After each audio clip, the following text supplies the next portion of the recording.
प्रणाम दोस्तों, मैं दिन शुक्ला भोजपुरिया। आज परम आदरणीय श्री आनंद मोहन तिवारी का एक छोटा सा कॉमेडी सीन आप लोग के बीच में मस्ती मस्ती में प्रस्तुत कर रहा हूँ। अरे आनंद मोहन,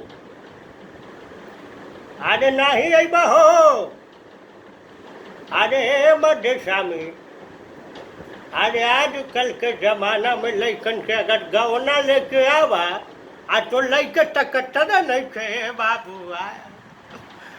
अरे सुनता रहो, अरे आनंद मोहन, अरे 3 घंटा से लागू शंका लागल बे बाबू। अरे बूढ़ी आ कहाँ बारू हो? दिन भर करत रहीला, कुछ काम धंधा नहीं खे रवा के पास। अरे बूढ़ा, अरे 3 घंटा से लागू शंका लागल बा, अब हमरे धोतिये में हो जाई हो।